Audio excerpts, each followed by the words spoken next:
Assalamualaikum warahmatullahi wabarakatuh. Kali ini saya akan membagikan aksi nyata modul 1.4 Budaya Positif.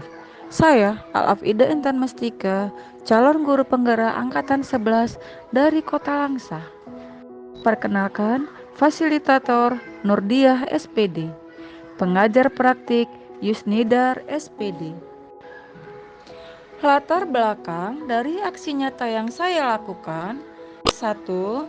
Belum menyeluruhnya pemahaman rekan-rekan guru tentang penerapan konsep inti budaya positif di sekolah seperti perubahan paradigma belajar, disiplin positif, kebutuhan dasar manusia, posisi kontrol guru, keyakinan kelas, dan segitiga restitusi. Diharapkan jika seluruh konsep inti tersebut dipahami oleh seluruh warga sekolah, maka akan terciptanya budaya positif yang baik di lingkungan sekolah.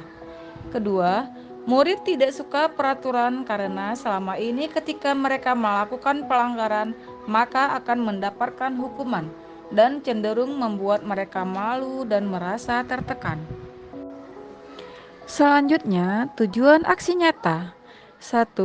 Menumbuhkan budaya positif di sekolah dengan meyakini nilai-nilai kebajikan universal serta meningkatkan pengetahuan dan pemahaman tentang budaya positif. 2. Menciptakan murid yang merdeka dan disiplin diri yang kuat untuk terbentuknya motivasi intrinsik pada murid dengan pembuatan keyakinan kelas. Kemudian, tolok ukur. 1. Terlaksananya diseminasi konsep inti budaya positif di sekolah. 2. Terbentuknya keyakinan kelas melalui kegiatan kesepakatan kelas yang dilaksanakan bersama wali kelas atau guru dan murid. 3. Murid mampu menerapkan dan menjalankan keyakinan kelas yang sudah dibuat dan disepakati. 4. Terlaksananya penyelesaian masalah murid dengan menggunakan segitiga restitusi. Selanjutnya, dukungan. Yang pertama dari kepala sekolah, yang kedua rekan-rekan guru, murid, sarana dan prasarana yang dibutuhkan dalam membuat diseminasi penerapan budaya positif, keyakinan kelas, dan segitiga restitusi. Berikut ini merupakan kegiatan diseminasi di sekolah mengenai pemahaman dan pengalaman penerapan budaya positif.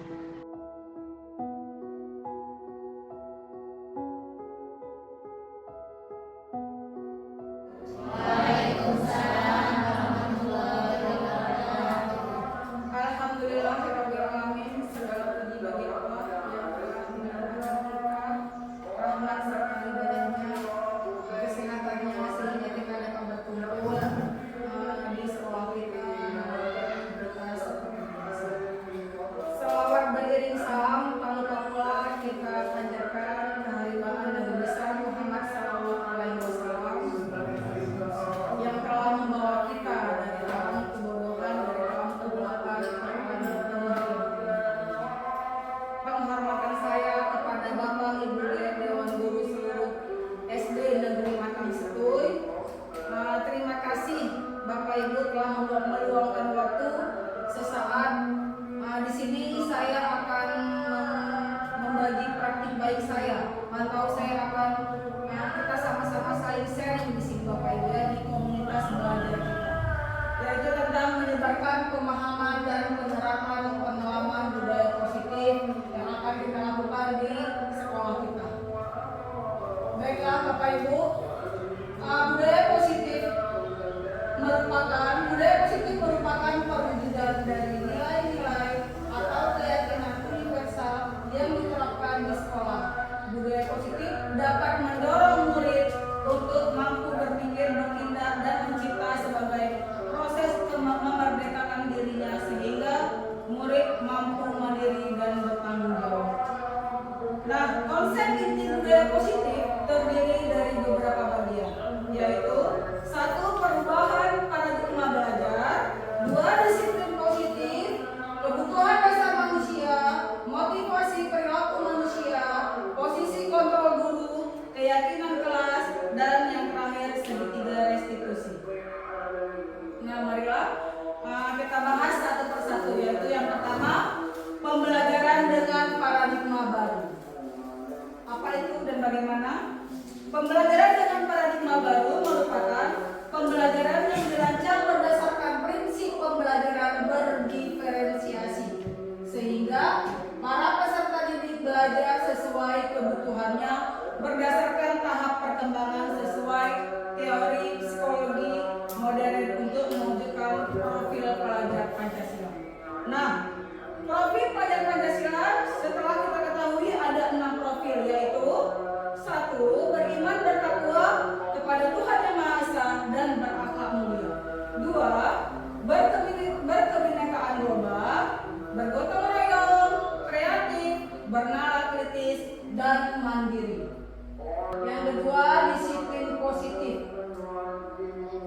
Disiplin positif adalah kebiasaan hal yang baik mencakup sikap atau perilaku maupun tutur kata oleh seluruh warga di sekolah, terutama bagi murid agar dapat berkembang menjadi pribadi yang kritis, mandiri, bertanggung jawab. Sebagai pendidik, tujuan kita adalah menciptakan peserta didik yang memiliki disiplin, sehingga mereka berperilaku mengacu kepada nilai-nilai kebajikan universal dan memiliki motivasi dalam diri menuju perubahan perilaku ke arah yang lebih baik. Nah, 3. Kebutuhan dasar manusia. Kebutuhan dasar manusia merupakan sesuatu yang kita lakukan untuk mendapatkan apa yang kita inginkan. Nah, seluruh tindakan yang kita lakukan memiliki tujuan. Semua usaha terbaik yang kita lakukan agar kebutuhan dasar kita terpenuhi dengan baik. Nah, inilah kebutuhan dasar manusia, yaitu ada tiga macam ya. Pertama, bertahan hidup.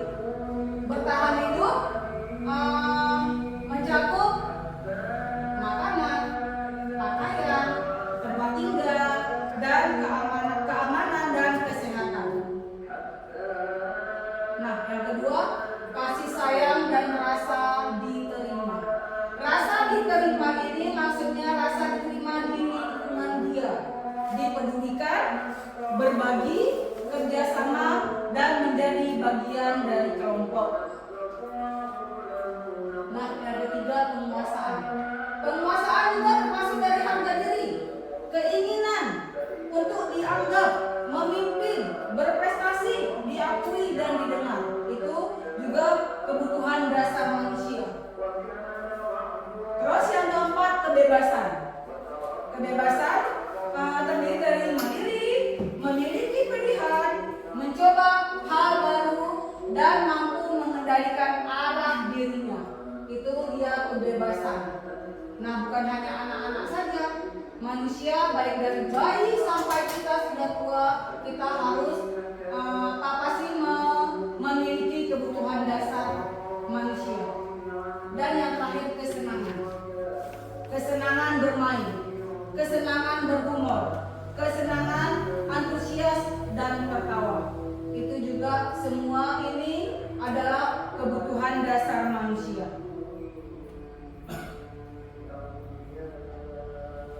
Nah, selanjutnya yang keempat, motivasi perilaku manusia.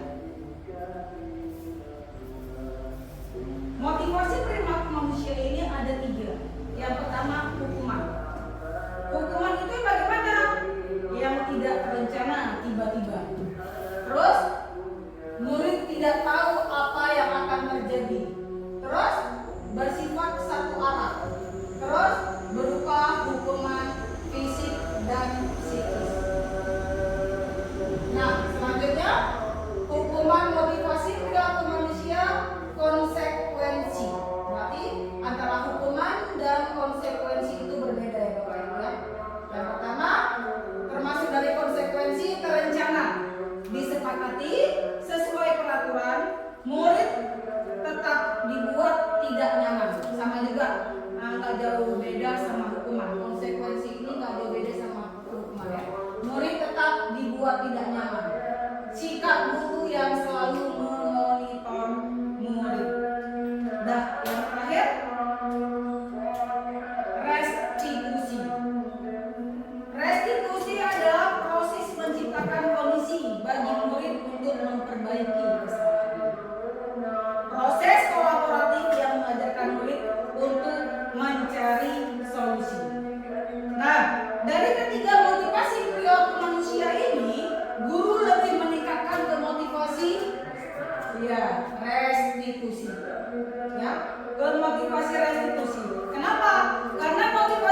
bagi siswa atau peserta didik. Nah, yang kelima, posisi kontrol guru.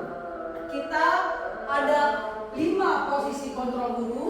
Yang pertama yaitu sebagai penghukum. Nah, sebagai penghukum, tanpa kita sadari selama ini kita biasa selalu jadi sebagai penghukum bagi siswa. Terus yang kedua, pembuat merasa bersalah. Itu yang ketiga, teman. Yang keempat, pemantau. Dan yang kelima, manajer. Nah, kelima posisi kontrol guru ini otomatis semua pasti kita rasakan. Semua posisi kontrol ini kita tempatkan.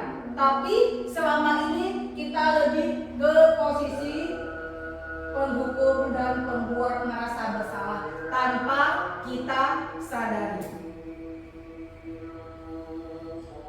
Nah, kita akan membahas satu persatu kasus bagaimana contoh posisi kontrol guru. Ini contoh salah satunya yaitu Adi yang terlambat hadir sekolah. Ini di posisi penghukum. Kita akan melihat apa hasilnya jika kita di posisi penghukum. Ciri-cirinya nada suara tinggi, bahasa tubuh mata melotot, jari menuju si anak sambil menghardik. Terlambat lagi, pasti terlambat lagi. Selalu datang terlambat. Kenapa bisa datang tepat waktu? Kapan bisa datang tepat waktu? Tanyakan pada diri Anda. Tanyakan pada diri kita. Jika perasaan murid, bagaimana perasaan murid jika kita akan menjadi posisi penghukum? Hasilnya kemungkinan murid marah dan mendendam atau bersifat agresif. Bisa jadi sesudah kembali duduk, murid tersebut akan mencoret-coret meja dan buku. Lebih buruk lagi, saat mereka pulang, mereka melihat Honda dan mobil Pak Guru dicoret pakai paku. Itulah dendamnya si anak dengan kata-kata kita. Terlambat lagi, pasti terlambat dengan sambil suara tinggi, sambil menghardik. Otomatis itu akan menjadi negatif bagi anak sampai si anak besar nanti. Ya. Selanjutnya, pembuat merasa bersalah. Ini posisi kontrol pembuat merasa bersalah. Ciri-cirinya nada suara memelas, halus, sedih, bahasa tubuh merapat pada anak, lesu. Nah, adik, kamu ini bagaimana? Kamu sudah berjanji dengan ibu tidak akan terlambat lagi. Kamu kenapa ya senang sekali mengecewakan ibu? Ibu benar-benar kecewa sekali. Nah, bagaimana perasaan murid bila ditegur seperti itu? Hasilnya murid akan merasa bersalah. Bersalah telah mengecewakan ibu atau bapak gurunya. Murid akan merasa menjadi orang gagal dan tidak sanggup membahagiakan orang lain. Kadangkala sikap seperti ini lebih berbahaya dari sikap penghukum karena emosi akan tertanam rapat di dalam. Murid menahan perasaan tidak seperti murid dengan guru penghukum, di mana murid bisa menumpahkan amarahnya walaupun dengan cara negatif seperti posisi penghukum tadi. Murid tertekan seperti inilah yang tiba-tiba bisa meletus amarahnya dan bisa menyakiti diri sendiri atau orang lain.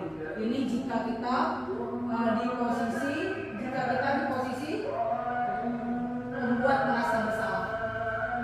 Ya, beda. Kalau ini dia memendam amarahnya, emosinya memendam. Tapi kalau yang tadi penghukum emosinya meledak. Ya. Nah, selanjutnya posisi kontrol sebagai teman. Ciri-cirinya nada suara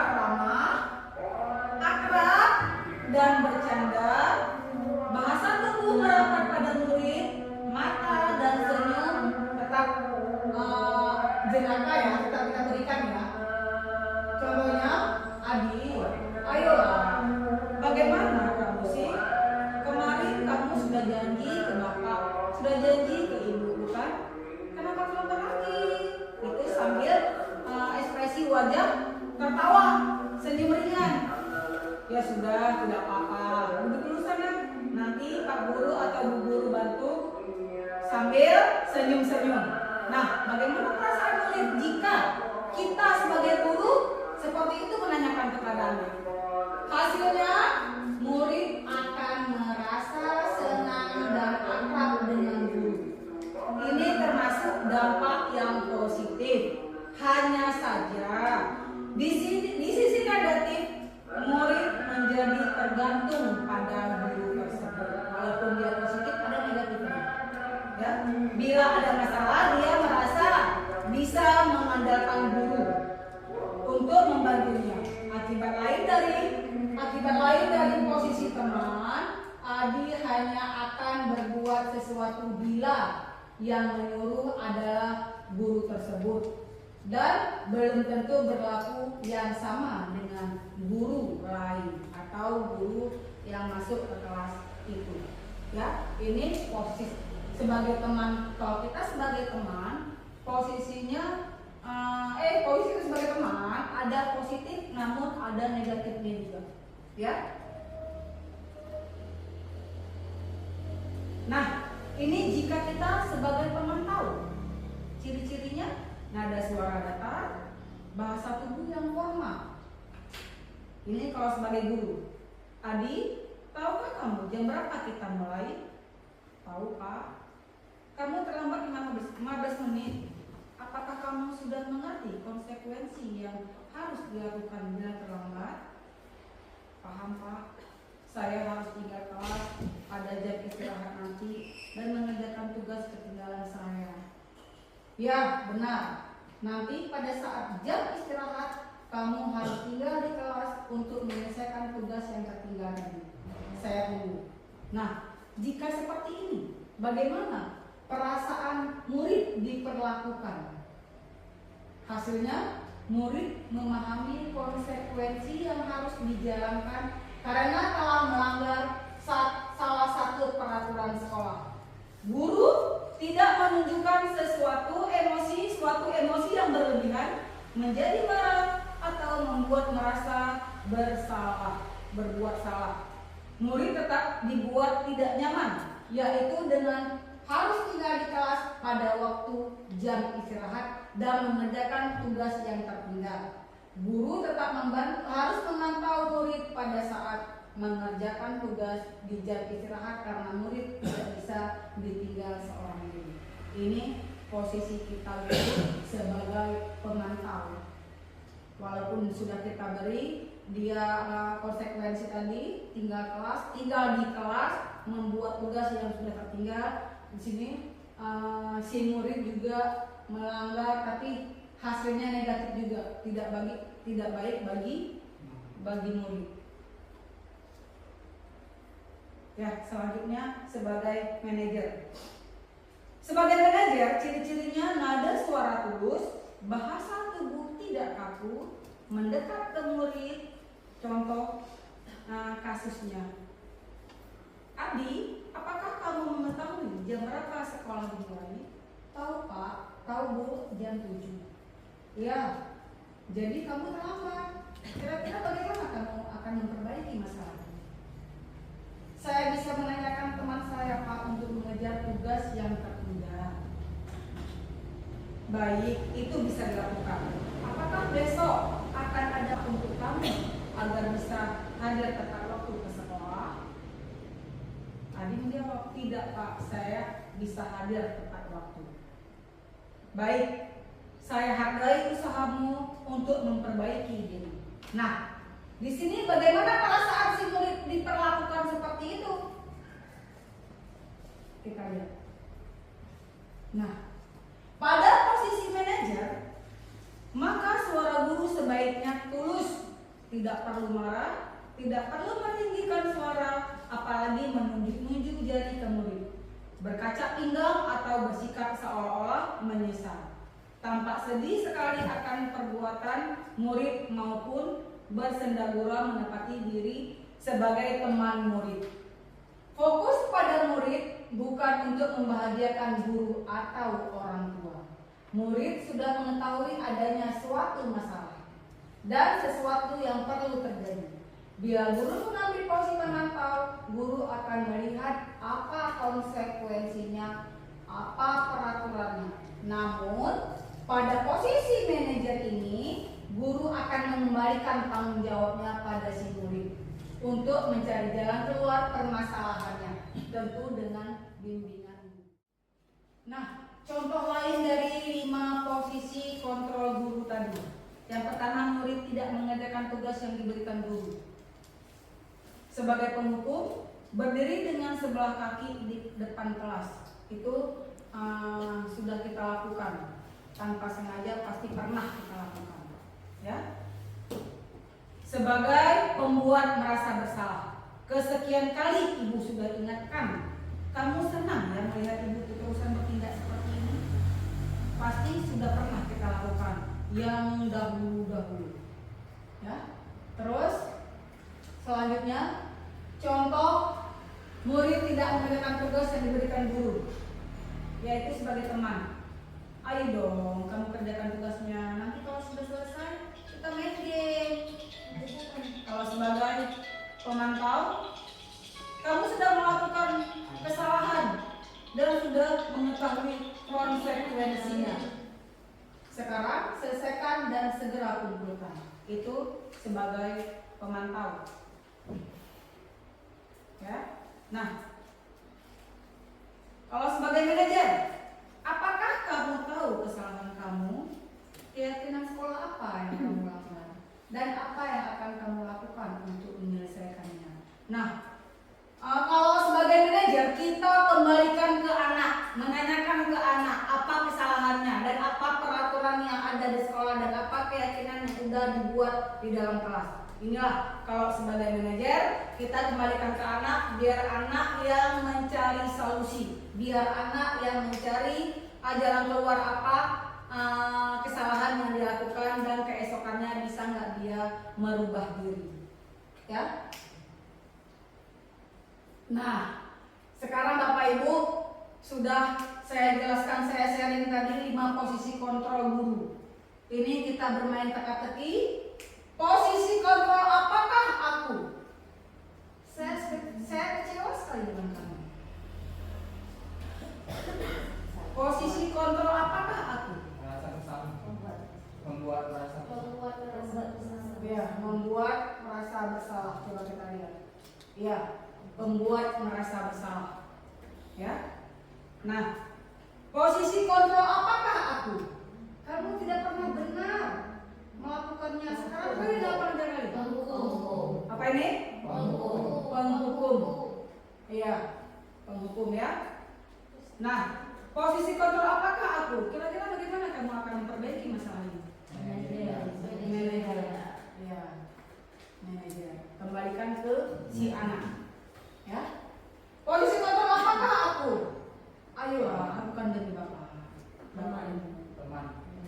sebagai teman. Ya.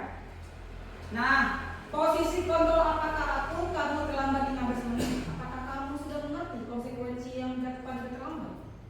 Manajer. Pemantau. Apa? Pemantau. Pemantau.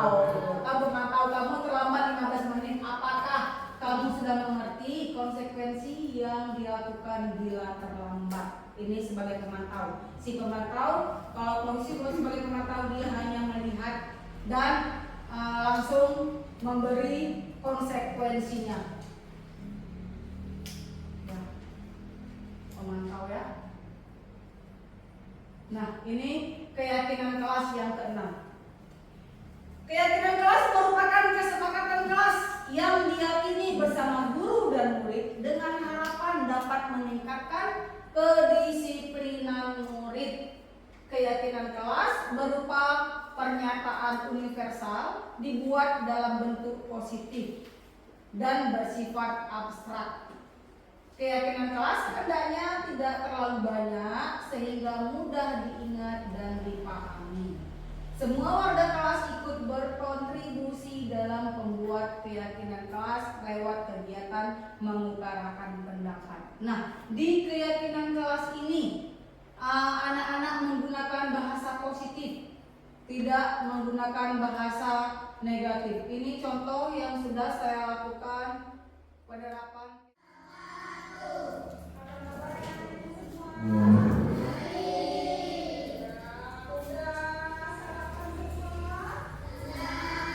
Menanyakan kabar anak dan jangan lupa memberitahukan apa tujuan pelajaran kita.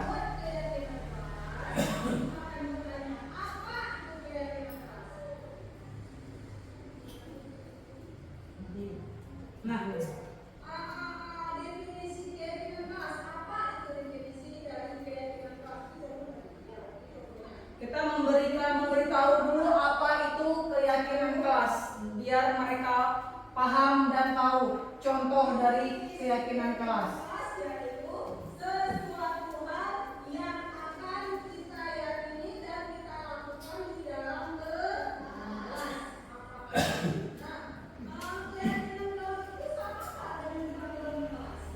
Kasih bayangan mereka perbedaan antara peraturan sama keyakinan kelas. Tidak sama dengan peraturan kelas, tapi hampir sama. Memberikan konsep untuk anak. Konsekuensinya. Kalau keyakinan kelas anak-anak itu meyakini apa yang sudah anak-anak itu dan kita lakukan di dalam kelas.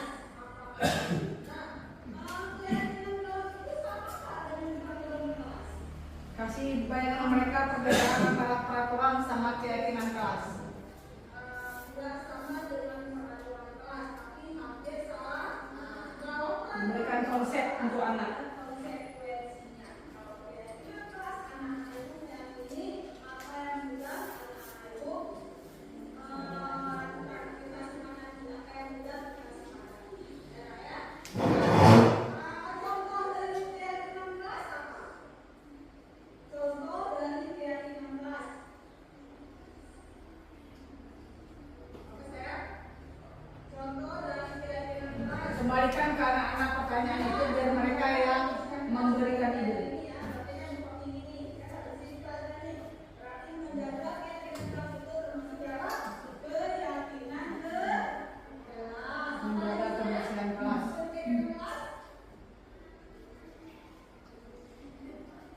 Datang tepat waktu juga keyakinan kelas.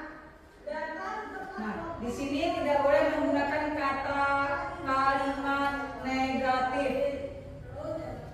Tidak boleh terlambat, itu diganti dengan datang tepat waktu. Jagalah kebersihan. Tidak boleh kotor tidak boleh membuang sampah sembarangan. Itu ganti dengan jagalah kebersihan.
Keyakinan kelas sama peraturan kelas beda tipis, Bapak Ibu ya.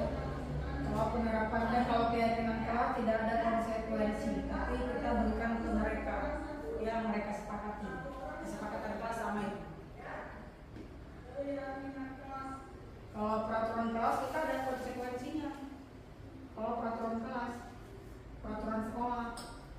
Nah, itu anak-anak akan memberikan contoh keyakinan kelas.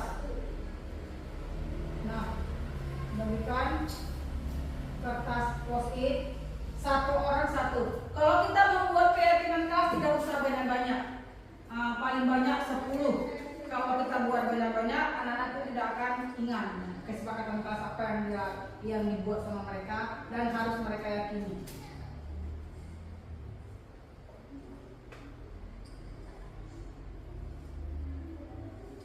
Jika anak ada 25, otomatis kan semua anak pasti ada yang sama itu.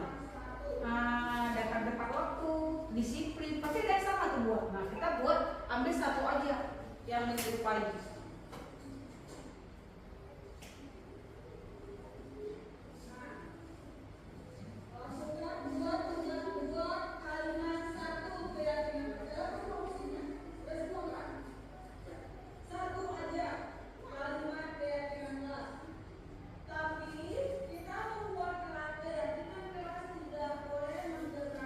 Kata negatif, tidak boleh menggunakan kata negatif.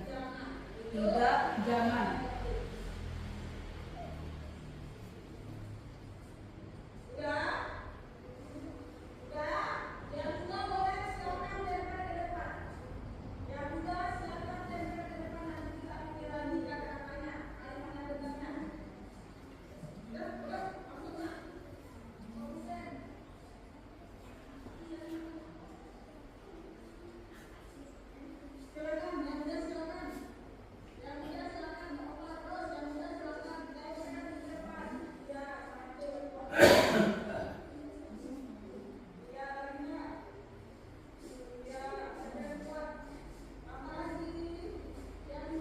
Anak-anak menempelkan hasil kesepakatan mereka yang udah dikasih bayangan tadi. Contohnya apa aja yang masuk ke keyakinan kelas.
Yang sudah dibuat oleh anak-anak. Kita skip terus ya.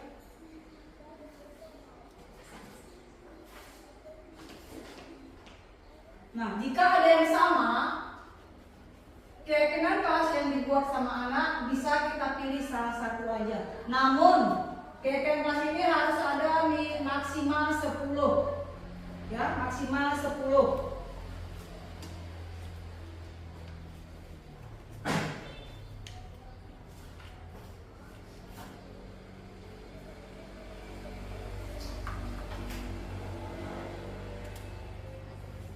Udah.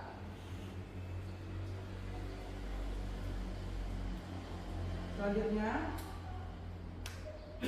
yang terakhir, segitiga restitusi. Apa itu segitiga restitusi? Segitiga restitusi adalah suatu proses dialog yang dijalankan guru atau orang tua agar dapat menghasilkan murid yang mandiri dan bertanggung jawab. Segitiga restitusi juga membantu murid memiliki tujuan disiplin positif dan memperbaiki dirinya setelah berbuat salah. Segitiga restitusi bukan untuk menembus kesalahan, namun untuk belajar dari kesalahan. Apa-apa aja segitiga restitusi, yaitu ada 3: menstabilkan identitas, memvalidasi tindakan yang salah, dan menanyakan keyakinan kelas. Nah, yang pertama menstabilkan identitas. Apa-apa terdiri dari itu. Yang pertama, berbuat salah itu manusia. Tidak ada manusia yang sempurna. Bapak Ibu juga pernah melakukan kesalahan seperti itu. Bapak Ibu tidak tertarik mencari siapa yang salah, tapi Bapak Ibu ingin mencari solusi dari permasalahan ini. Kamu berhak merasa begitu. Itu kata-kata yang menjadi dalam menstabilkan identitas. Nah, yang kedua, validasi tindakan. Apa aja katanya yang termasuk dalam validasi tindakan yang salah? Yang pertama, kamu pasti punya alasan mengapa melakukan hal itu. Kita menanyakan dulu alasan anak-anak, mengapa dia melakukan hal itu. Yang kedua, padahal kamu bisa melakukan yang lebih buruk dari ini ya. Dan yang ketiga, kamu patut bangga pada dirimu sendiri karena kamu telah melindungi sesuatu yang penting buatmu. Nah, dan yang terakhir, menanyakan keyakinan. Setelah kita memvalidasi tindakan yang salah tadi, kita menanyakan keyakinan pada anak-anak kita yang berbuat salah tadi. Apa itu? Apa keyakinan kelas kita yang udah kita sepakati? Tanyakan kembali sama anak-anak. Ingat gak dia? Nilai apa yang telah kita sepakati? Seperti apa gambaran kelas yang ideal menurut kamu? Nah, kamu mau gak jadi orang seperti apa? Kamu mau jadi orang seperti apa? Itu termasuk yang menanyakan keyakinan. Nah, ini contoh penerapan segitiga restitusi. Setelah yang terjadi di lapangan, di kelas, namun kita panggil anak itu. Ini menstabilkan identitas.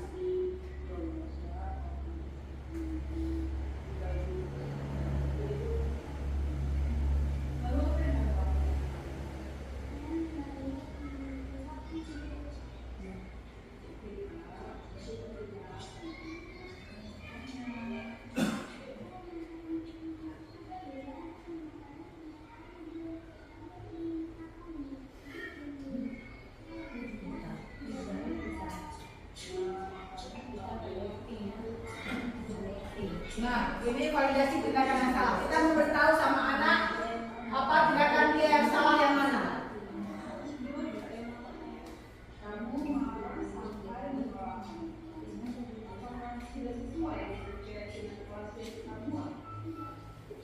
Nah, ini dia menanyakan keyakinan kelas yang sudah dibuat sama anak itu. Setelah dia berbuat kesalahan, kita menanyakan kembali keyakinan yang dibuat oleh si anak.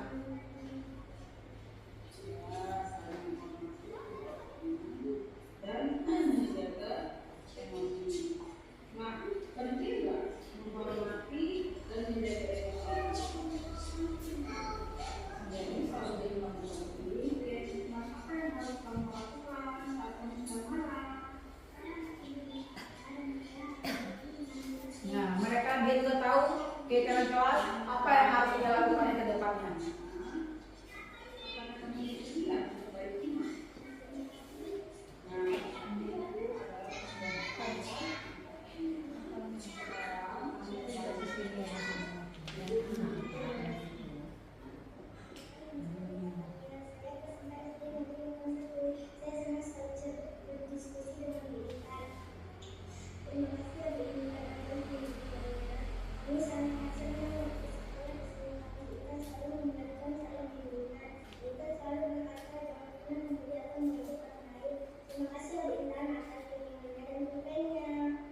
Itulah dia penerapan segitiga restitusi.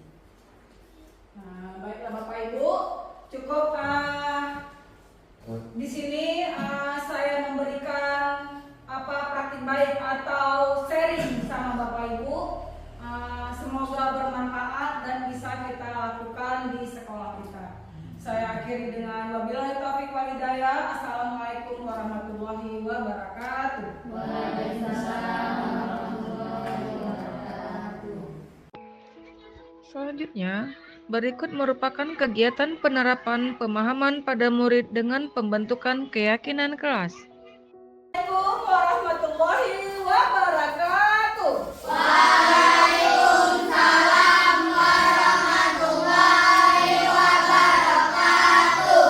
Apa kabar anak-anak ibu semua? Baik. Ya, udah sarapan semua? Sudah. Ya, anak-anak ibu sekalian, hari ini kita akan membuat keyakinan kelas. Nah, sebelum kita membuat keyakinan kelas, ibu akan bertanya, apa itu keyakinan kelas? Ya, definisi keyakinan kelas. Apa itu definisi dari keyakinan kelas? Itu contoh kan? Ya, oke, contohnya. Definisinya itu apa? Ada yang tahu? Definisi keyakinan kelas yaitu sesuatu hal yang akan kita yakini dan kita lakukan di dalam kelas, apapun itu. Nah, keyakinan kelas itu sama nggak dengan peraturan kelas? Hampir sama. Hampir sama. Nggak sama dengan peraturan kelas, tapi hampir sama. Kalau peraturan kelas ada konsekuensinya. Kalau keyakinan kelas, anak-anak ibu meyakini apa yang sudah anak-anak ibu lakukan. Kita sepakati apa yang sudah kita sepakati, ya Kak ya. Nah, contoh dari keyakinan kelas apa? Contoh dari keyakinan kelas. Apa saya? Contoh dari keyakinan kelas. Iya, menjaga kebersihan kelas itu kita yakini ya. Berarti kan seperti ini nih, kan ada bersih di kelasnya nih. Berarti menjaga keyakinan kelas itu termasuk dalam keyakinan kelas. Apa lagi saya? Contoh dari keyakinan kelas. Datang tepat waktu juga keyakinan kelas. Nah, datang tepat waktu juga salah satu keyakinan kelas. Apalagi banyak lagi yang lain. Terus jaga kebersihan itu juga keyakinan Nah, anak-anak ibu semuanya, ibu akan buat keyakinan kelas. Namun kalian sepakati dulu, ibu bagi kertas post-it. Sepakati dulu kata-kata apa untuk kita masukkan ke keyakinan kelas. Karena ya, ingat keyakinan kelas kalian sepakati satu orang satu aja. Satu orang satu aja kalimatnya. Ya. Keyakinan kelas.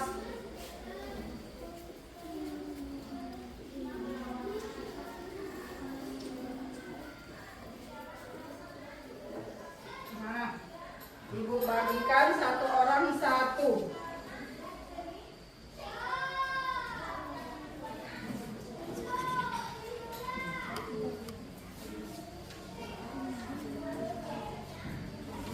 Pakai pensil bola, pakai pulpen aja Mak, pakai pulpen aja ya.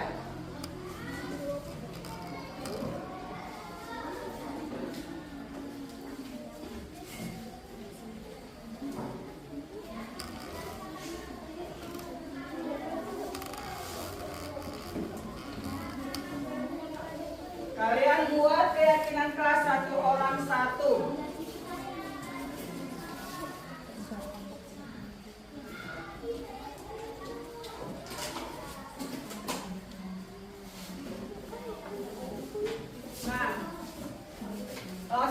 Lakukan buat kalimat satu keyakinan kelas. Dalam semua musimnya, udah semua kan?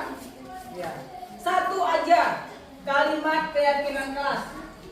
Tapi kita membuat keyakinan kelas tidak boleh menggunakan kata negatif. Tidak, jangan. Itu kata negatif. Udah? Udah? Yang udah boleh silakan tempel ke depan. Yang udah silakan tempel ke depan, nanti kita pilih lagi kata-katanya, kalimat yang benarnya. Udah, boleh? Langsung nak. Oh, pulpen.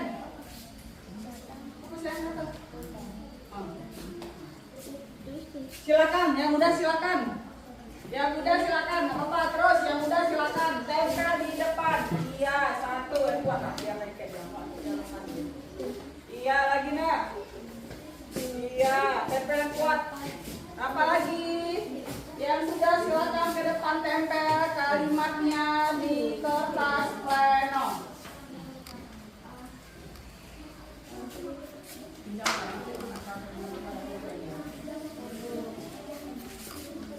Udah tempel terus. Ya, tempel terus. Tempel yang rapi, yang kuat nanti lepas tuh. Iya. Yang kuat nanti lepas, ya.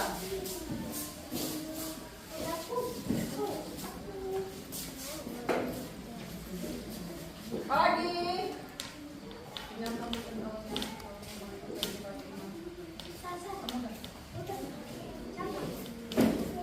Udah. Terus. Yang kuat tempelnya. Iya. Iya. Ya. Terus yang kuat tempelnya. Iya. Iya. Iya. Iya.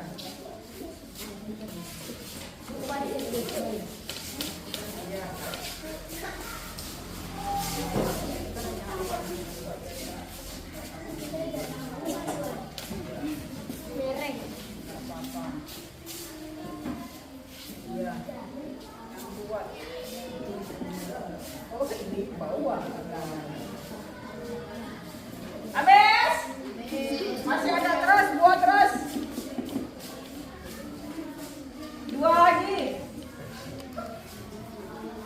Nanti kita bacakan, kita lihat keyakinan kelas dari kawan-kawan yang udah membuat satu orang satu. Otomatis pasti ada yang sama atau serupa. Kita memilih satu aja. Tidak boleh sama. Udah, dua lagi.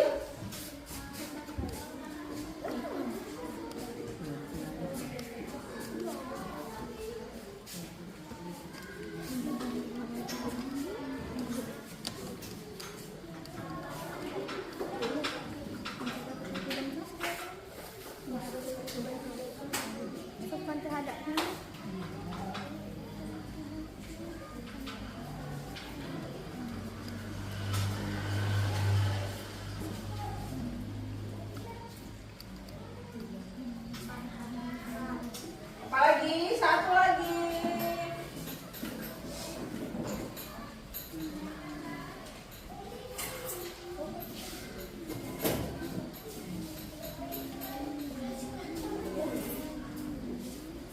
Iya, sudah semua. Nah, sekarang kawan-kawan, anak-anak ibu semua sudah membuat satu kalimat keyakinan kelas. Nah, sekarang kita bacakan, kita tarik kesimpulan, kita ambil kalau yang sama atau yang serupa, kita tarik, kita pilih satu ya nak ya.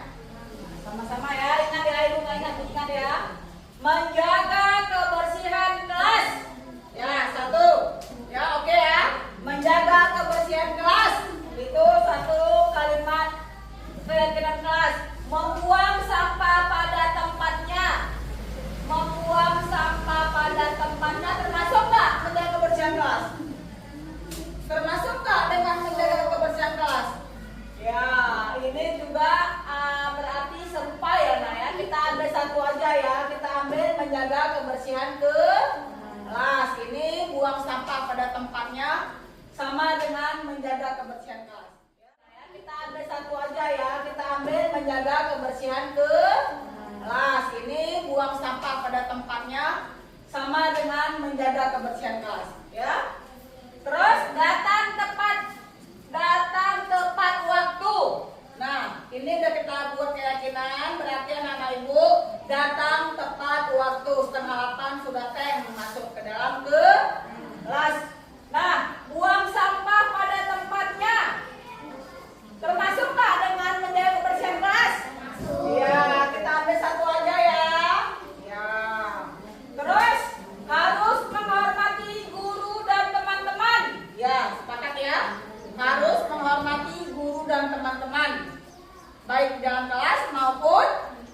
luar kelas.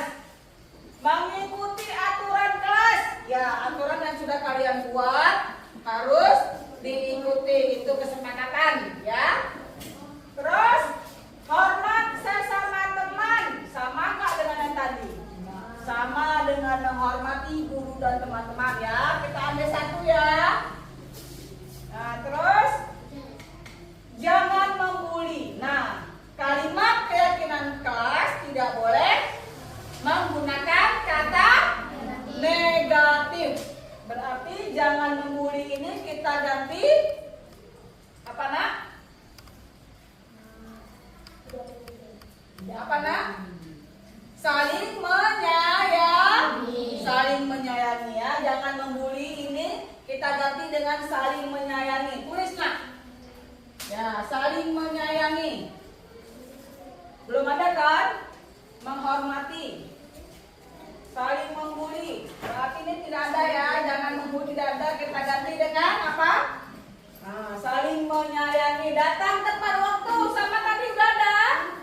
Udah ada datang tepat waktu. Kita pilih satu aja, nggak usah banyak-banyak. Terus sopan santun. Iya, termasuk keyakinan kelas. Ya. Terus rapi dalam berpakaian. Boleh. Juga termasuk ke dalam keyakinan kelas. Termasuk ke dalam keyakinan kelas ya, saling menyayangi. Ya. Oke. Terus apa ini? Apa nih? Menghias kelas. Menghias kelas. Berarti kalau menghias kelas masuk dalam keyakinan kelas.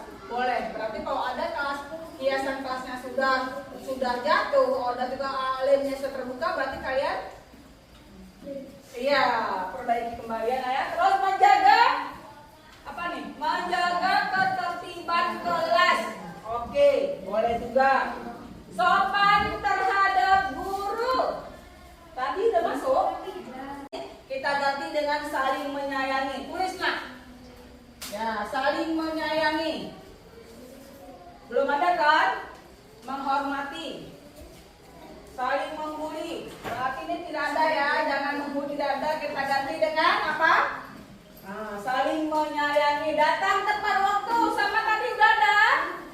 Udah ada datang tepat waktu. Kita pilih satu aja, nggak usah banyak-banyak. Terus sopan santun. Iya, termasuk keyakinan kelas.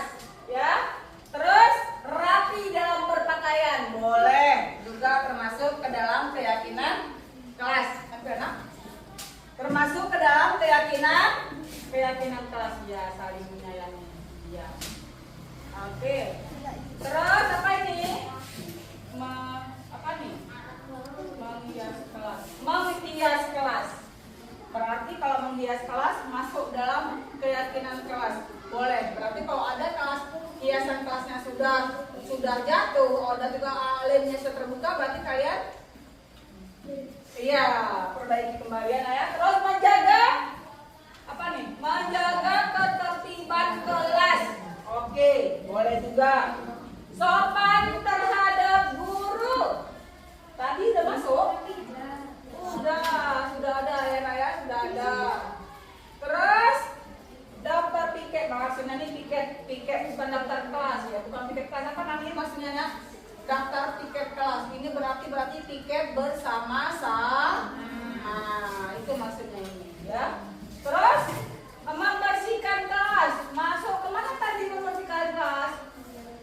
Menjaga kebersihan kelas. Nah, inilah keyakinan kelas yang sudah anak-anak ibu buat. Saling menjaga, saling menyayangi, apalagi nak? Saling menghormati guru dan teman, apalagi nak? Menjaga kebersihan kelas, apalagi nak? Sopan santun, apalagi tadi kita buat, apalagi? Apalagi menjaga ketertiban kelas, itu semua sudah kalian buat di keyakinan kelas. Nah, mulai saat ini sampai ke depan anak-anak ibu harus meyakini atau melaksanakan atau melakukan keyakinan kelas yang udah kita buat dan sepakati. Sepakat saya?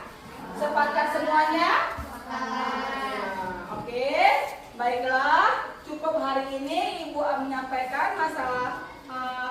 keyakinan kelas kita.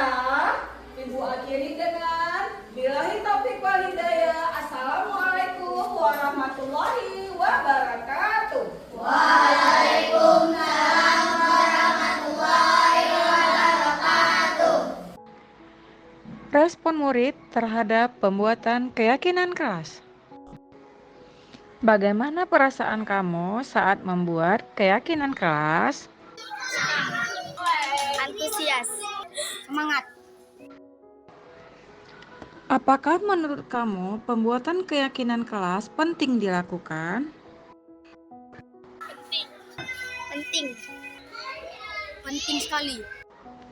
Menurut kamu, mengapa pembuatan keyakinan kelas sangat penting dilakukan?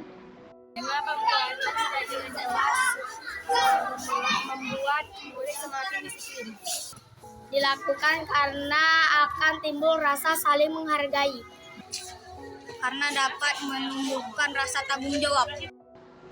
Refleksi, pelaksanaan diseminasi, penyebaran penerapan pemahaman budaya positif kepada rekan guru saya laksanakan di komunitas belajar sekolah pada Kamis 22 Agustus 2024 bertempat di SD Negeri Matang Setuy, Kota Langsa, Provinsi Aceh.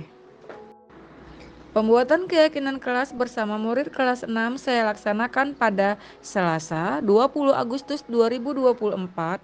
Peserta didik sangat antusias dalam membuat keyakinan kelas. Perasaan saya setelah membuat aksi nyata ini, saya menjadi sangat bersemangat dalam melakukan perubahan ke arah yang lebih baik, terutama dalam menerapkan konsep inti budaya positif di sekolah. Selanjutnya, rencana perbaikan yang akan dilakukan untuk ke depan yaitu 1. Akan selalu evaluasi secara berkala. 2. Terus meningkatkan koordinasi dengan semua pihak di lingkungan sekolah. 3. Terus meningkatkan ilmu pengetahuan dan pengalaman terkait budaya positif. 4. Berupaya meminimalisir kekurangan-kekurangan yang ada. 5. Selalu menganalisis kebermanfaatan hasil diseminasi tersebut terhadap murid dan lingkungan belajar.